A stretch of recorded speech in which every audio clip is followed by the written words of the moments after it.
듣다 보면 내공이 쌓이는 방송 두시각 철학의 돌풀 윤입니다. 네. 이름이 살짝 바뀌었죠. 예. 네. 원래 저희의 그 채널명과 본 그 컨텐츠가 2시간 철학. 2시간 네. 동안 사실 요즘은 2시간 넘어요. 네. 2시간 이상의 철학을 하는 게 본 주제지만 맞습니다. 두시각 철학. 이제 네. 두 명의 그 철학적 시각으로 하여 이 한 가지를 바라본다. 이야기를 네. 한다. 맞습니다. 이름 괜찮지 않습니까? 아니 절묘하죠. 네. 두시각 철학이. 두시각 철학. 예. 저희의 또 각자의 시각이 굉장히 또 철학적으로 그래도 흥미롭게 다가갈 수 있기 때문에 네. 그런 컨텐츠로 계속 해나갈 예정입니다. 네. 자, 저희가 저번 주에 그 김영하 작가님의 여행의 이유라는 책을 갖고 했는데 네. 그때 언급드렸다시피 앞으로 영화 같은 것도 좀 해보자라고 논의를 했고 네. 또 기가 막히게 저희의 오늘 이번 주 주제와 이렇게 맞닿았어요. 예. 오늘 할 주제가 어떤 거였죠? 오늘 할 주제는 부천 국제 판타스틱 영화제에 저희가 다녀왔습니다. 저희가 실제로 갔다 왔어요. 예, 맞습니다. 제가 주로 좀 오래 있었고 맞습니다. 윤님이 중간에 또 합류하셔가지고 맞습니다. 또 하필 제가 이것도 절묘하게 이제 이번 주에 한다는 거를 지난주에 이 영화제가 한다는 거를 그 전전날에 안 거예요. 그래가지고 윤님한테 빨리 연락해가지고 맞아요. 카톡으로 여기 가자 네. 이렇게 꼬셔가지고 갔다 왔습니다. 토요일 일요일 했던 거죠. 예, 토일 하고 저는 토요일 갔다 오고 윤님은 월요일 날 같이 저랑 네. 다녀왔었습니다. 2020 페스티벌 가이드 이렇게 써 있는데 저는 솔직히 이게 좀 걱정을 했었어요. 왜냐면 이번에 코로나 때문에 맞아요. 이게 아예 개최가 안 될 수도 있다. 예, 아마 이 운영진들도 아마 고민을 많이 했을 거예요. 맞습니다. 근데 이렇게 또 감사하게도 그래도 열어주셔가지고 맞습니다. 오프라인으로 다녀왔습니다. 맞습니다. 네. 이게 그 경기도 부천시에 있는 그 상동 6호와 7층 여기서 진행을 했어요. CGV. 네. 그것까지. 다른 분들도 또 나중에 볼 수 있으니까요. 이게 네. 그러니까 제가 작년하고 재작년 다녀왔었거든요. 네. 근데 작년까지만 하더라도 그 극장 2군데, CGV 2군데랑 추가해가지고 뭐 부천 시청까지 극장을 다 해가지고 네. 다양한 곳에서 많이 했었어요. 네. 근데 요번에는 요 CGV 소풍 CGV 요 한 군데에서 하고 거기다가 또 이제 코로나 때문에 그 사회적 거리두기가 있어가지고 자리도 뭐 2칸 이렇게 거의 이제 여러 명이 꽉 차서 앉을 수 있는 데를 되게 널찍널찍하게 띄어서 맞아요. 앉게 했더라고요. 그 만약에 6좌석을 앉는 제가 6좌석 같이 6좌석이었잖아요. 근데 그 6좌석 중에서 2명밖에 못 앉았었어요. 맞아요. 떼어서. 네. 거의 전체 극장이 한 5분의 1? 5분의 1도 못 앉았겠다. 그렇죠. 근데 돌프님 이제 티켓 좀 보여주세요. 이게 티켓 몇 개를 보신 거예요? 제가 몇 개 못 봤는데 네. 한 요 정도? 와. 네, 요 정도 봤습니다. 요 정도 와. 이렇게. 돌풀님이 영화를 정말 좋아하시더라고요. 요번에도 아쉬운 게 제가 그 썰을 좀 말씀드릴게요. 좋습니다. 토요일 날 갔는데 네. 전 아침부터 갔죠. 아침에 보통 10시 반에 시작을 하거든요. 와. 그 아침 일찍부터 제가 준비하고 갔어요. 네. 보통 하루에 4개의 사회차까지 볼 수 있거든요. 근데 오전에 딱 도착하자마자 제가 이제 줄을 서가지고 표를 끊으러 갔는데 1회차에 표가 하나밖에 없대요. 나머진 다 매진됐다는 거죠. 근데 왜 그러냐면은 이제 그 전에는 온라인 그 예매를 이제 안 했었는데 요번에 온라인 예매자들도 이걸 다 볼 수 있게 된 거예요. 그리고 온라인도 또 당일 예매밖에 안 되는데 그 전날에 또 예매한 사람들도 있고 네. 그다음에 현장 관계자들도 있을 거 아니에요. 뭐 그쵸, 영화 그쵸. 뭐 스텝이나 뭐 감독님이나 이런 분들도 볼 거 아니에요. 네. 진짜 그 좁은 그 몇 좌석 안 되는데 그 영화 관계자들도 오고 다 하니까 좌석이 없어지겠네요. 다 매진돼 버린 거예요. 제가 갔을 때. 그래서 전 그걸 영화 그 현장에 가서 알았어요. 그래가지고 하나 보고 왔어요. 당일에. 너무 안타까워가지고 그래서 그날 전 토요일 날 아침에 그래도 다 예매를 했죠. 네. 그래서 일요일 날 4개 보고 그 다음에 월요일 날 윤님하고 1개 봤던 거예요. 맞아요. 원래 윤님하고도 이것도 더블라 했었어요. 네, 2개 보려고 했었는데 네. 그래도 하나라도 운이 좋았어요 그때. 맞아요. 네, 그래서 잘 보고 왔습니다. 야, 그럼 총 6개를 보신 건가요? 예, 그렇죠. 현장에서는 6개를 보고 또 온라인으로 그러니까 온전히 그 극장에 안 가고 네. 왓챠랑 콜라보를 해가지고 그러더라고요. 네, 온라인에서 결제를 하고 단편은 1,000원, 장편을 5,000원으로 볼 수가 있더라고요. 어제 그래서 제가 막 열심히 봤어요. 자, 그러면은 모르는 사람 입장, 시청자 입장으로 제가 질문을 드려볼게요. 좋습니다. 어떤 것도 물어보세요. 자, 우리가 생각하는 그런 영화 같은 걸 보면 극장에서 상영하는 것은 대중이 모두 볼 수 있지만 이런 것들은 조금 특이하잖아요. 특별하잖아요. 특별한 영화들. 어떤 매력이 있을까요? 제 그 질문 나올 줄 알고 오호. 제가 영화제를 가는 이유. 네. 저는 부산국제영화제도 거의 한 작년 재작년에도 갔다 왔거든요. 일부러 이제 그 먼 데까지 이제 네. 여행을 갔다 온 거죠. 네. 그 영화제 가면서 전 느낀 게 뭐냐면 낯선 경험. 낯선. 그동안 이제 보면 이제 보통 이제 일반적인 극장에서 이제 개봉되는 그 박스 오피스에 보통 1, 2위 오르는 그런 영화들, 헐리우드 영화들, 그런 히어로 영화들은 되게 대중적인 감성이잖아요. 어떻게 보면 익숙하단 말이죠. 그렇죠. 뭐 익숙하기 때문에 1,000만 명이나 보겠죠. 그렇죠. 네, 저는 근데 1,000만 명이나 보는 익숙한 영화도 물론 저도 그런 영화 좋아해요. 좋죠. 네. 마블 영화 좋아하고 레디코 나오는 그런 겨울왕국 좋아하고 한국 영화 저도 웬만한 영화 다 보거든요. 네.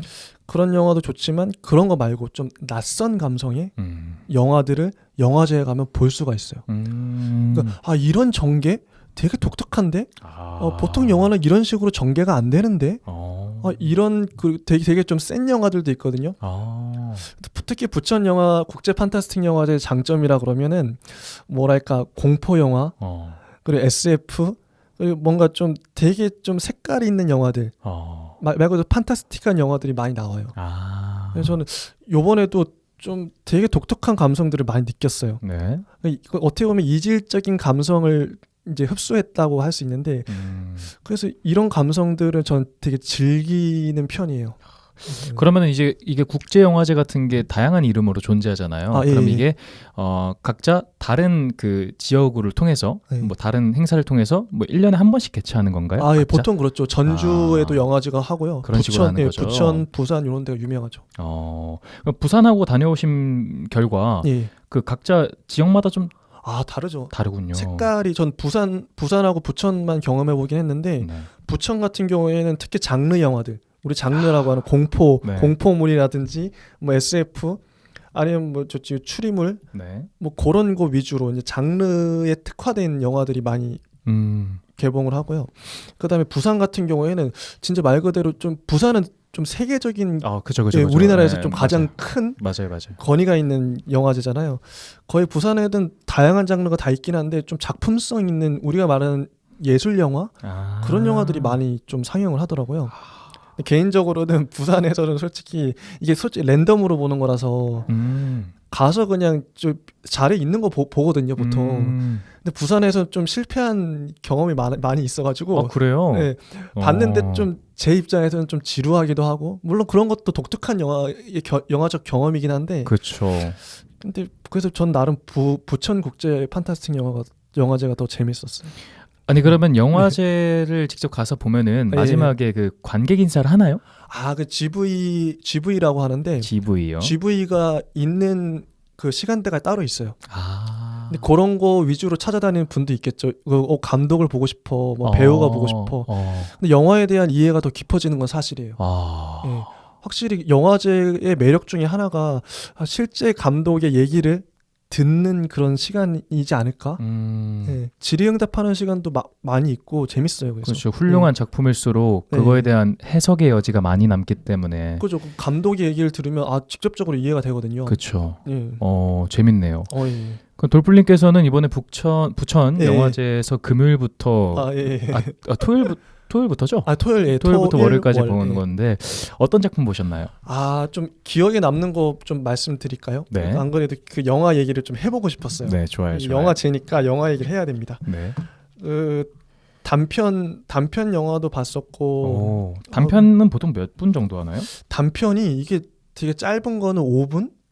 진짜요? 네, 5분도 안 되는 것도 그러니까 모아서 해요. 단편 6편을 지금 단편 6편을 이제 6편 5편을 모아서 하는데 제가 봤던 거는 너무 재밌더라고요. 4편짜리를 모은 것도 있고.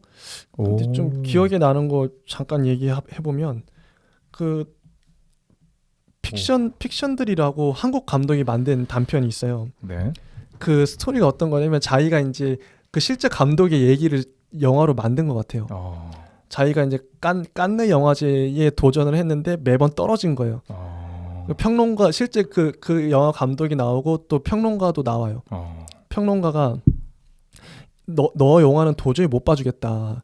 근데 그거를 감독이 또 이걸 봐달라고 계속 이제 찾아가고 그런 거를 어쩌면 액자 구성으로 계속 그런 거 했는데 너무 재밌더라고요. 그러니까 자기의 경험을 녹여낸 게 아닐까 싶기도 한데 그런 것도 재밌고 또 그리고 또 단편 또 다른 거 얘기 드리면은 항상 배가 고픈 조 이것도 제목이 항상 배가 고픈 조. 예, 영어 제목은 헝그리 조예요. 헝그리 조인데 심플하네요. 예. 근데 이 내용이 좀 충격적이긴 한데 엄마가 애를 낳았는데 애가 갓난아기 때부터 계속 먹어요. 먹다가 엄마가 그걸 도저히 감당을 할 수가 없는 거예요. 너무 많이 먹어가지고. 네. 근데 그 나중에는 결말이 어떠냐면은 충격적인데 엄마가 죽고 엄마를 뜯어 먹어요. 조가. 그러면서 영화가 끝나는 거죠. 되게 충격적이죠. 아니 한국인이에요? 아니요, 외국 영화예요. 충격적이죠. 이게 5분 안에 끝난다고요? 아니 이거는 한 15분, 20분 했던 것 같아요. 이런 내용도 있고 되게 재밌는. 그리고 북극증후군이란 영화는 북극에 다녀온 그 누나 언니가 있는데 그 동생 집에 잠깐 들렀어요. 동생의 그 딸이 갓난아기 딸이 그 사탄인 거죠. 사탄이어가지고 막 환각으로 막 홀리는 거예요. 그게 그것도 한 10분, 5분? 그런 거. 그 털괴라는 작품은 한국 영화인데, 그러니까 어떤 딸이 있는데 엄마와 아빠가 아니요. 엄마랑 어떤 아저씨가 이제 사귀는 거예요. 네. 근데 그 아저씨가 털이 많아요. 그 털을 막 집안에 막 흘리고 다녀요, 막. 근데 그게 털 괴물이 또 갑자기 나타나요. 제목이 털괴예요, 털괴. 이거 영화를 보시면 되게 충격적이에요. 그 털개가 털로 덥수룩한 털개가 막 잡으러 오고 막. 뭐 이런 식이에요. 그러니까 되게 좀 뜬금없고 황당한 영화들. 이게 설명만으로는 좀 이게 되게 어이없네요. 어이가 없는데 실제 영화를 봐도 어이없이 나와요. 그냥 갑자기 나와요. 그게. 근데 되게 취지가 너무 좋다. 이런 거를 상업으로 재밌죠? 하면 어떻게 시도해요? 그러니까 이 사람들이 잘 안 보겠잖아요. 근데 이런 재밌네요. 거를 도전을 한다는 또 것이 있구나. 이게 단편의 맛입니다. 단편 되게 재밌어요. 그리고 또 어제 제가 봤던 단편 중에 어제요? 예, 어제 온라인으로 마차로 봤던 것 중에 기억이 남는 게 제가 아마 윤님한테도 카톡으로 이 영화 진짜 좋다. 맞습니다. 세 번째 사람인가? 세 번째 사람. 그 영화가 진짜 반전의 반전이 기가 막히다. 이게 아마 이란 영화인가 그럴 거예요. 이란이요? 또 영화제의 장점이 세계 각지의 영화를 볼 수 있다는 거예요. 이란 영화도 있고 뭐 아르헨티나, 뭐 브라질, 뭐 하여튼 되게 다양한 곳에서 태국, 뭐 베트남, 국제니까. 국제 영화, 중국 영화 같은 것도 볼 수 있고 너무 좋아요. 이란 영화일 텐데 이걸 뭐라고 설명해야 되지? 되게 반전의 반전인데 나중에 혹시 여러분 꼭 보실 수 있으면 세 번째 사람인가? 되게 재밌어요. 그걸 한번 꼭 보셨으면 세 번째 인물. 포우야 아민 포우리. 30분짜리 영화인데 진짜 좋아요. 어떤 부분이 가장 만족스러우시길래? 이게 혹시 셜록 홈즈 이런 거 추리인물 좋아하시나요? 저 원래 안 좋아하는데 영드 셜록은 다 봤어요. 진짜 재밌게 봤어요. 추리하는 맛이 있잖아요, 확실히. 그렇죠. 이게 절묘하게 맞아 떨어지는 거. 그 맛이구나. 예, 그거. 그리고 또 반전. 저 사람이 범인인 줄 알았는데 그것도 또 반전에 반전. 이게 진짜 절묘하더라고요. 그리고 이제 또 장편 영화 얘기를 안 할 수가 없죠. 그렇죠. 장편 영화. 세기의 도둑이란 영화를 봤는데 이게 아르헨티나의 실제 도둑의 그 이야기를 모티브로 해서 만든 거래요. 그래서 이 도둑이 그 은행에 그 밑에 그 지하수가 흐를 거 아니에요. 네. 거기 구멍을 뚫어가지고 그 은행에 있는 그 개인 금고에 있는 돈하고 금괴 같은 걸 훔쳐내는 얘긴데 그 과정을 담았는데 이런 걸 보통 K-pop 무비라고 따로 장르가 있더라고요. 케이퍼 무비 맞을 거야 아마. 케이퍼 무비라고 장르가 또 따로 있어요. 오션스 11 이런 거 혹시 못 봤어요. 이름은 아는데. 그게 이제 그 훔치는 과정을 나타내 이제 묘사하는. 근데 그 나름의 쾌감이 있잖아요. 장르적 쾌감. 그런 식으로 만든 영화인데 재밌어요 이거. 재밌네요. 이것도 재밌었고 특히 이것도 흑마술 보육원의 비밀. 흑마술 보육원의 비밀. 이게 공포 영화인데 저는 이게 되게 재밌는 게 요 얘기 좀 길게 할 수 있을 것 같아요. 네. 혹시 윤님은 공포 영화 좋아하시나요? 저는 사실 별로 안 좋아해요. 왜 안 좋아하시나요? 그 개연성 없이 깜짝깜짝 놀래키는 게 너무 싫어요. 무서운 거보다 너무 싫어요 그게. 왜 깜짝깜짝 놀래키냐. 저도 공포 영화 진짜 안 좋아했거든요. 네. 왜 안 좋아했냐면 내가 굳이 영화를 즐겁자고 보는 건데 뒤에 찜찜함이 남고 왜 나도 솔직히 놀라야 되고 솔직히 공포 영화라는 게 되게 소름 돋는 거잖아요. 그렇죠. 내가 왜 그런 트라우마에 시달리면서까지 봐야 되지? 예를 들어 곡성 같은 건 좋아요. 작품성도 좋고. 보지는 않았는데 유명하더라고요. 막 이런 게 아니고 그냥 탄탄하게 가다가 와 소름 돋는다 이런 거잖아요. 네. 저는 그런 감정까지 굳이 극장에 가서 느껴야 되나? 그렇죠. 돈 내고. 돈 내고 굳이? 전에 저는 그 어렸을 때 링 혹시 보셨어요? 링은 봤죠. 링을 제가 어렸을 때 봤는데 갑자기 TV에서 막 튀어나오잖아요. 맞아요. 저 그거 며칠 동안 지금 며칠 동안 잠을 못 자고 맨날 그 잔상이. 맞아요. 내가 이걸 왜 봤지? 계속 후회가 되는 거예요. 그게 며칠 동안이 아니고 몇 년 동안 후회가 되는 거예요. 그죠. 아직도 후회하고 있어요. 링을 본 거를. 그런 영화들이 있어요. 그래서 저는 공포 영화를 왜 봐야 되는지 도저히 이해를 못했던 사람이에요. 근데 부천 국제 판타스틱 영화제 가서 제가 우연히 봤는데 공포 영화였던 거죠. 이거 완전 망했다. 잘못 걸렸다. 잘못 걸렸다. 그래도 돈 냈는데 어떻게 봐야지 참고. 그렇게 몇 개를 보다 보니까 좀 익숙해졌어요. 최근에 또 제가 공포 영화를 봐야 되는 이유를 찾은 게 제가 이스라 작가님 좋아하거든요. 네. 그 수필 잘 쓰시는 분인데 그분이 그 이스라디오라는 그 방송에서 이제 자기 어렸을 때 얘기를 하세요.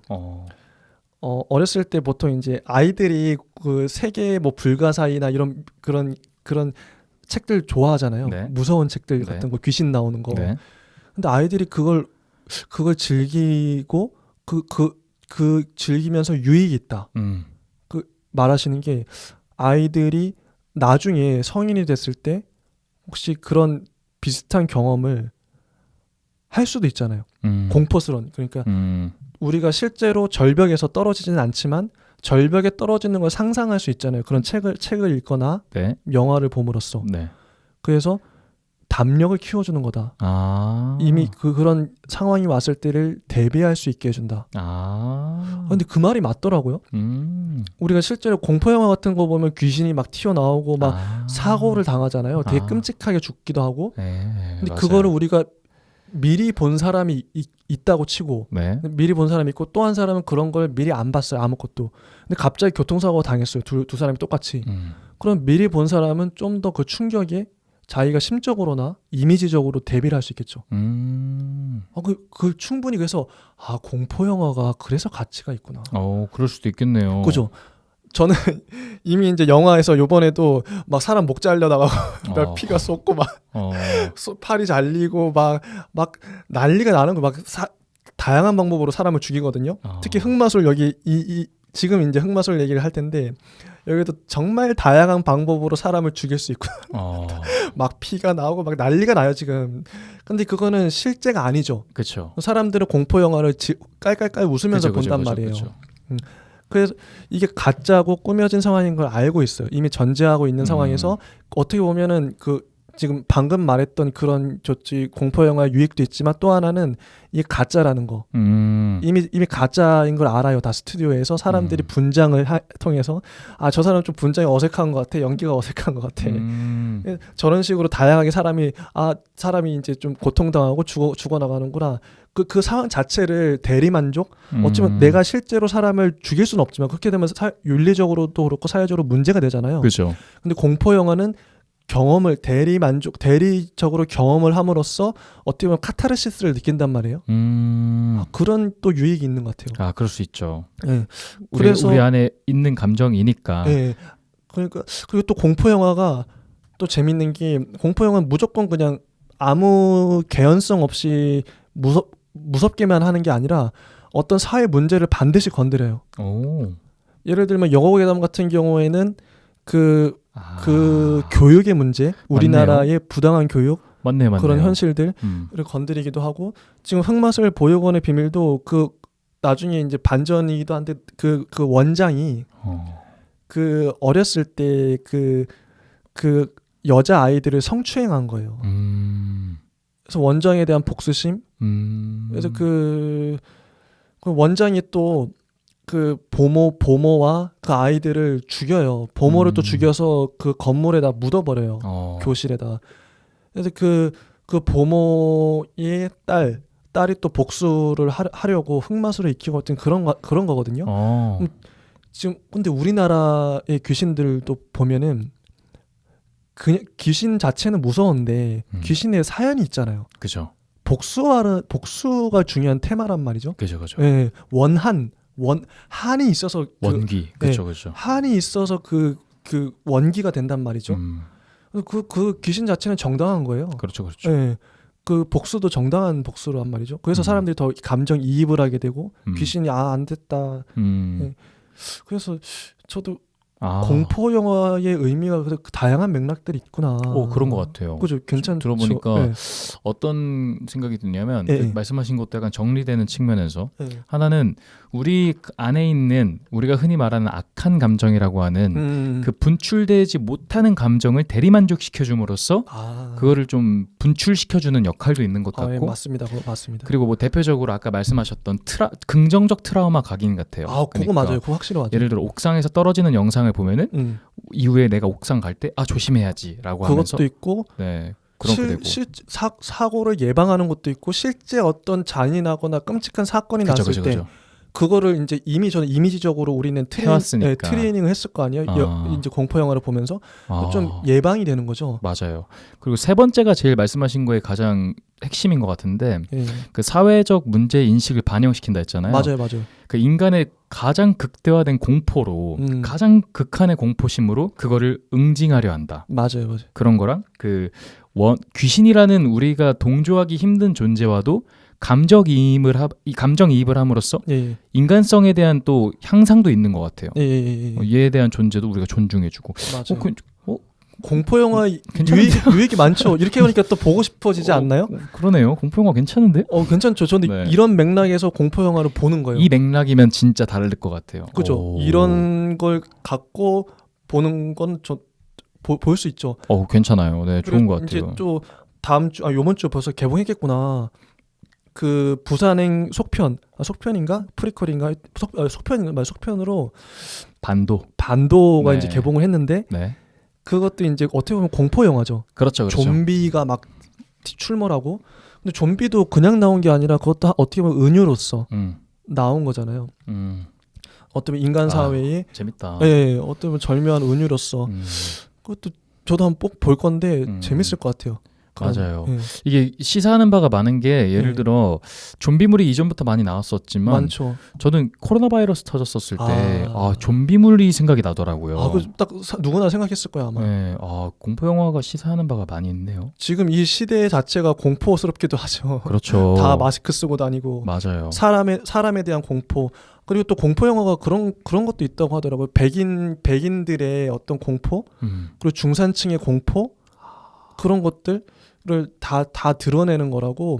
공포라는 감정이 되게 인간의 무의식에 대해 어떻게 보면 근원적인. 그렇죠. 누구나 공포스러운 감정을 다 품고 있을 것 같은데. 맞아요. 그리고 저는 그래서 공포라는 감정에 대해서 좀 연구를 철학적으로도 좀 고민을 해보는 것도 좋겠다. 그게 진짜 재밌는 것 같아요. 재밌겠죠. 공포란 무엇인가. 그래서 그런 다양한 맥락에서 흑마술을 재밌게 봤어요. 특히 흑마술의 관전 포인트는 뭐냐면 얼마나 다양하게 사람이 죽어갈 수 있는 고통을 당할 수 있는가. 이거 중요하죠. 되게 다양한 방법으로 인간의 그 고통스러운 모습을 표현하는데 한 여성분은 자기가 이제 그 뭐랄까 음식을 자기가 뚱뚱하다고 생각하고 음식을 잘 못 먹는 여성분들이 있잖아요. 네. 그래서 그 여성분은 어떻게 하냐면 귀신에 들려가지고 흑마술에 들려서 자기 거울을 보면서 자기 살을 도려내는 거예요. 살을 도려내는데 배나 뭐 이렇게 목에 살을 도려내는데 그건 자기가 뭐 상상으로 도려낸 거라고 보지만 실제 살을 도려내고 있었던. 근데 그런 장면이 또 하나가 있고 그건 어떻게 보면은 그 비만은 뚱뚱한 사람을 혐오하는 그 현대적인 외모지상주의를 비판하는 그런 맥락으로도 볼 수 있고 니들이 지금 이렇게 하는 거다. 그런 장면이 좀 상징적으로 나오고 또 어떤 또 되게 다양해요. 다양한 장면들이 또 있어요. 거기 되게 다양하게 죽어가는데 보면서도 또 웃으면서 보는 사람들도 많이 있고 어차피 연출된 상황이니까 재밌었어요. 전 나름 되게 그러네요. 좋았던 영화로. 그러니까 상상의 세계를 넓혀갈 수 있는 건 분명히 있는 것 같아요. 예. 그리고 그 얘기하면 좋을 것 같아요. 우리 월요일 날 봤던 거. 이 영화 명작이죠. 핏빛 추격이었나요? 핏빛 추격. 예. 이 영화 되게 명작이었어요. 명작이었어요. 예. 진짜 명작이었어요. 처음에 봤을 때는 솔직히 그 중국 영화였죠. 그렇죠. 중국 영화인데 혹시 그 시나리오 좀 스토리를 좀 설명해 주실 수 있나요? 그게 정확하게 기억이 나진 않지만 약 20년 전이라고 가정하면은 처음에는 현재 모습이 나와요. 그러니까 지금 2020년이라고 할게요. 그 어떤 형사의 두 모습이 나오다가 그 형사가 이렇게 갑자기 차 위로 쓰러져요. 어디 건물에 들어갔다가 떨어져요. 팍. 그리고 뭐 죽는 건지는 안 나왔는데 그 사건을 기점으로 하여 20년 전부터 이렇게 흐름이 가는 맞아요. 그 이야기인데 연쇄살인범을 잡는 두 형사 그렇죠. 이야기. 근데 재밌는 관점은 이제 형사를 그 중국에선 공안이라고 하잖아요. 공안. 공공의 안전. 근데 그 살인범을 잡는 것의 의미를 주안점을 주는 게 아니고 그 공안들의 노고 이거에 대해서 주는 게 영화. 저는 되게 독특했어요. 만약에 진짜 독특했어요. 이게 두 형사가 범인을 잡는다 이런 시놉시스만 들었을 때 여러분은 만약 한국에서 그 영화를 만들었다고 생각해 보세요. 네. 그러면 분명히 살인의 추억 나오고 맞아요. 아니면 뭐 추적자들인가요? 추격자들. 네. 막 어쨌든 액션을 어쨌든 많이 나오죠. 네. 뭔가 막 욕하면서 막 한국적인 상황이 나올 거 아니에요. 네. 근데 그런 영화가 나오던가 아니면 미국으로 갔으면 히어로물이 나오던가 아니면 진짜 막 추리 셜록 홈즈처럼 막 추리를 해서 미친 듯이 돌아가면서 미친 듯이 추리하면서 하는 영화가 나왔을 거예요 분명히. 저는 그 두 가지 중에 하나로 영화가 가겠구나.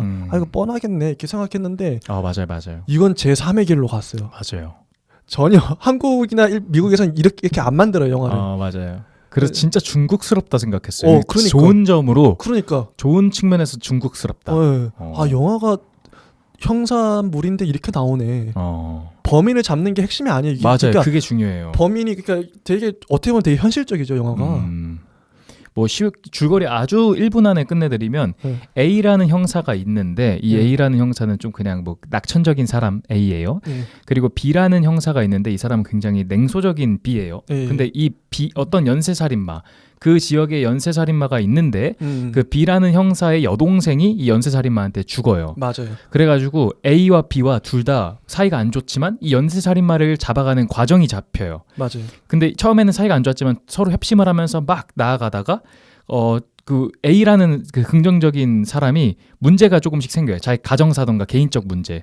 그래서 이 사람은 아내가 유산을 한다든지 그리고 이혼도 하게 되고. 이혼도 하게 되고. 그러니까 A가 오히려 B에게 에너지를 주고 목적을 줬는데 A가 이제 약간 파멸해요. 그러니까 조금씩 완전 나락의 길로 빠지는데 결국에는 이제 그 A 형사는 경찰을 그만두죠. 그렇죠. 경찰을 그만두고 노름꾼도 내고 막 이러는데 이제 B가 원래 A가 계속 에너지를 넣어주고 막 화이팅하자 이런 사람이었는데 B가 화이팅을 줘요 막 A한테. 맞아. 야 우리 아니 그 잊었냐?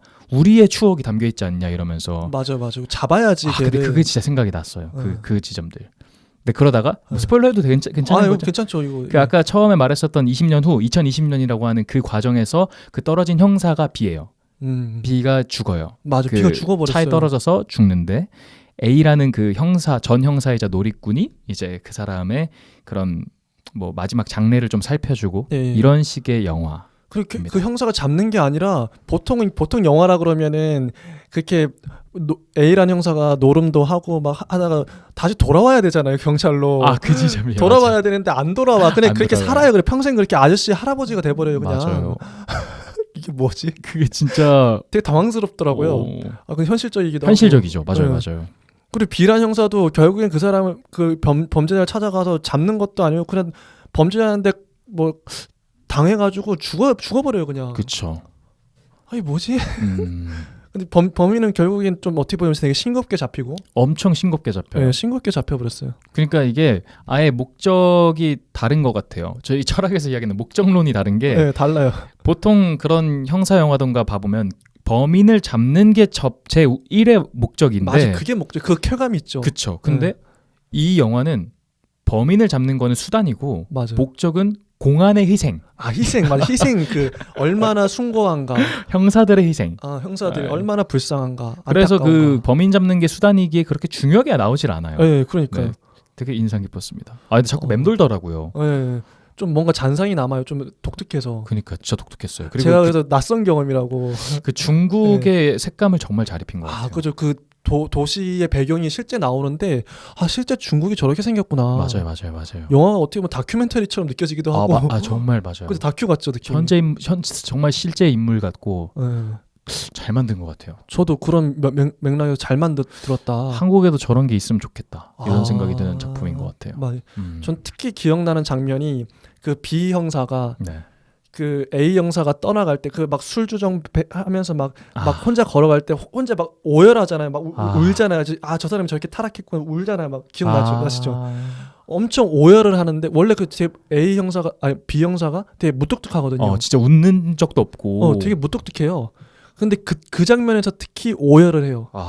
기억나시죠? 기억나죠. 그러니까 뭔가 그 대사가 정확히 기억이 나진 않는데 네. 어떠한 사람은 한 일이 생겼을 때 과거에 머무르는 사람이 있고 그게 핵심인 것 같아요. 그거 진짜 맞아요. 근데 어떤 사람은 또 미래가 바뀌는 경우가 있다. 뭐 이런 건데. 그 명대사예요. 근데 그 B라는 형사는 과거를 택했다. 그러니까 나는 계속 잡는 걸 택했고 그 A라는 형사는 이제 또 바뀌었는데 결론적으로 봤을 때 A와 B와 서로 엄청 영향을 받은 것 같아요. 맞아요, 서로. 그 A라는 그 다양한 감정을 B가 받고, 근데 A는 뭘 받은 거지? 근데 그게 진짜 어떤 강렬한 경험, 특히 여동생이 죽었는데 네. 과거에 머물 수밖에 없을 것 같아요. 그 오빠는. 맞아요. 그래서 원래 그 사람은 형사가 아니라 원래 형사가 직업이 아니었어요. 맞아요. 여동생이 죽음 당한 거를 범인을 밝히기 위해서 형사가 된 거예요, 그 사람은. 그래서 평생 그 범인을 쫓아다니다가 결국엔 범인한테 죽었죠. 맞아요. 범인을 근데 그 자기의 죽음 때문에 잡긴 했는데 그 인생이란 도대체 뭘까? 희생이네 진짜. 그죠. 그 인생이 너무 안타깝기도 하고. 맞아요. 근데 저는 그 영화 보면서 이것도 어떻게 보면 영화는 은유잖아요. 그렇죠. 우리 둘의 관계도 떠오르더라고요. 오. 좀 대입이 되는 거예요. 그 두 명의 우정. 어떻게 보면 우리도 거기 또 대입할 수 있을 것 같아요. 그거는 그렇죠. 네. 그러니까 우리도 하나의 철학이라는 이 하나의 카테고리로 모였는데 목적을 위해서 거기는 범인을 잡기 위해 모였지만 우리의 미래는 어떻게 될까? 그 둘의 운명을 갈렸잖아요. 그렇죠. 한 사람은 이제 그렇게 나가리 되고 한 사람은 끌고 이제 끝까지 갔는데 이게 전 궁금하더라고요. 그럼 저희도 서바이벌인가요? 그렇지 않고 그 둘의 우정 어떻게 보면 우정이기도 하고 연대 맞아요. 목적을 향해서 달려가는 그래서 근데 그 지점 왜 생각났을까 이해가 되는 게 관계에 대한 생각을 하게 만드는 영화. 맞아, 관계. 맞아요. 관계 중요하죠, 관계. 나 아무튼 굉장히 중국 냄새가 짙었던. 그러니까 저는 한 줄 평 마지막으로 딱 하나 하면은 다른 것도 다 했지만 여행 갔다 온 기분 같아요. 정말 그 여행 갈 만큼의 그 소울을 느낄 수 있는. 맞아, 여행 맞습니다. 그거 진짜 중요한 것 같아요. 중국에 진짜 여행 갔다 온 것 같아요. 그래서 앞으로 우리 한국 영화에서도 진짜 이게 한국이야를 보여줄 수 있을 만한 작품이 있으면 좋겠다. 가장 한국적인 게 가장 세계적인 거다. 그러니까요. 요즘 국적이 지워진 영화들이 많잖아요. 이게 맞아요. 한국 영화인지 미국 영화인지 모르겠을 정도로. 그렇죠. 지극히 한국적인 스타일의 영화를 보고 싶긴 해요. 맞아요. 맞죠. 그래서 이게 영화제의 매력이 이런 것 같아요. 전 처음으로 덕분에 매력을 알게 됐어요. 하나 더 봤어야 되는데 표가 없어가지고. 아쉽습니다. 네. 부산 언제 합니까? 했나? 부산이 보통 한 10월에요. 10월. 부산 노려보죠. 네, 부산 갈 수 있을 것 같긴 해요. 저는 웬만하면 가려고요. 너무너무 재밌었습니다. 좋죠, 되게. 야, 벌써 시간이 벌써 마무리할 50분이요? 시간이 됐습니다. 마무리 한번 그냥 4평 정도로 각자 느낀 점 정리하고 끝내보도록 할까요? 예, 좋습니다. 네. 일단은 저 같은 경우에는 저희가 방금 봤었던 영화들도 이야기했지만 네. 돌풀님 덕분에 영화제를 직접 참석해서 참여하는 이 행위 자체가 되게 매력적이다라는 걸 느꼈어요. 네. 그리고 말씀하셨던 첫 번째가 딱 맞는 게 낯선 경험. 예, 맞습니다. 낯선 근데 즐거움. 이게 동반되는 못 잊을 경험인 것 같아요. 그죠. 평생 기억나죠. 저도 여행 갔다 온 느낌이죠. 그러니까요. 정말 영화를 저도 좋아하는 편인데도 불구하고 이게 절대 비판하는 게 아니지만 넷플릭스랑 왓챠랑 보는 거랑 다르다. 진짜. 다르죠. 진짜 현장감. 맞습니다. 그게 참 좋은 것 같다는 생각이 들어서 좋은 경험 덕분에 했습니다. 저도 영화제가 아니면 언제 이런 경험을 하겠어요. 하루 종일 4편이나 5편의 영화를 몰아보는 거예요. 때론 졸기도 하면서 그래 영화 자체가 좋아서 영화에 빠져서 하루 종일 그래 에어컨 나오니까 되게 시원하기도 해요. 근데 너무 추워가지고 잠바 같은 거 가져가긴 하는데 하루 종일 앉아서 보는 거죠. 낯선 영화를 제목도 몰랐던 존재하는지도 몰랐던 영화를 그 현장에 가서 영화가 딱 상영되는 순간 알게 되는 거예요. 저희 저번 주에 썼던 여행의 이유, 거기서 말하는 그죠. 이방인이 되라. 완전 이방인으로 보는 거죠. 되라. 네, 노바디로 보는 거죠. 그래서 이번 영화 어떻게 영화를 본다는 건 낯선 사람을 만나는 거와도 같은 것 같아요. 오로지 평가 기준을 나로 해야 되네요. 그죠. 이번에 어떤 영화를 만날까? 되게 설레는 경험. 이런 경험을 여러분도 해보셨으면 좋겠어요. 너무 좋네요. 우리 삶이라는 게 사실 우연적인 요소들이 산발적으로 일어나잖아요. 내가 누굴 만날지 어떻게 알아? 예. 근데 그런 거랑 똑같이 내가 아예 예상하지 못한 영화를 직면함으로써 얻는 그 감정들도 되게 좋은 것 같아요. 그게 엄청나요. 그게. 새로운 깨달음을 줄 수도 있고요. 여러분의 인생을 바꿀 수도 있고요. 그 영화 한 편이. 그렇죠. 예. 저는 너무 좋았어요. 이게 저희가 생각하는 예술의 정말 힘인 것 같습니다. 맞습니다. 예술의 힘. 제가 요새 최근에 물리학하고 이 과학 공부를 하면서 이런 지점이 느껴져요. 저희가 오늘도 했었던 이성적인 것과 뭔가 관념적으로 봤을 때 사실 이 인간이라는 것은 별로 그렇게 특별한 생명체가 아니에요. 우주에서 봤을 때. 그리고 인간성이라는 것도 되게 무의미하다고 볼 수 있어요. 과학에서는요. 예. 근데 그럼에도 우리는 사랑을 느낀다든가 이런 감정을 느끼잖아요. 그러니까 이건 우주에서는 계획했던 일이 아닌 거죠. 인간의 사랑, 인간의 감정 같은 거는 우주에서 그렇게 계획한 것도 아니며 특별하게 만들어준 것도 아닌데 우리끼리 정말 잘 실현하고 있잖아요. 저 되게 소중하다는 감정인 것 같아요. 이 사랑과 감정 그리고 이런 것들을 극대화시켜서 만드는 게 예술이기 때문에 맞습니다. 예술은 정말 쓸모가 있다. 맞습니다. 우리가 이 지구상 지금까지 약 200억 킬로미터를 뒤져본 결과 생명체가 여기밖에 없는데 유일하게 할 수 있는 우주의 법칙 중에서 유일하게 할 수 있는 인간의 특별한 감정, 이 예술을 우리가 더 키울 수 있는 이런 것들이 영화, 문학 이런 것 같다 생각이 듭니다. 그 예술을 통해서만 느낄 수 있는 게 있는 것 같아요. 맞습니다. 예술만의 그 아우라 맞습니다. 느낌 그런 걸 느껴보셨으면 좋겠습니다. 이거 좋은데요. 저희가 2시간 철학할 때는 굉장히 서양 철학이다 보니까 이성적인 접근을 하다가 이건 굉장히 감성적인 접근으로 저도 너무 좋아요. 좋습니다. 저희가 앞으로 어떤 컨텐츠로 할지 모르겠지만 일단 영화로 계속 할 생각이고 저희가 웬만한 여러분들도 다 봤을 수 있는 그리고 또 볼 수도 있는 작품으로 선별해서 최대한 해보도록 하겠습니다. 영화도 좋고 또 전시회 이런 데도 괜찮겠네요. 너무 좋죠. 그죠. 전시를 같이 보고 그걸 얘기하는 거죠. 서로 느낀 감흥을. 어쨌든 중요한 건 저희의 두 시각으로 이렇게 이야기를 할 거니까 맞습니다. 여러분들을 대리하여 혹은 여러분들과 함께하여 이야기 나눠보도록 하겠습니다. 오늘 영상은 여기까지 진행하도록 하겠고 저희는 다음 주 영상 때 더 재밌는 영상으로 찾아뵙도록 하겠습니다. 듣다 보면 내공이 쌓이는 방송 2시각 철학의 돌풀 윤이었습니다. 감사합니다. 감사합니다.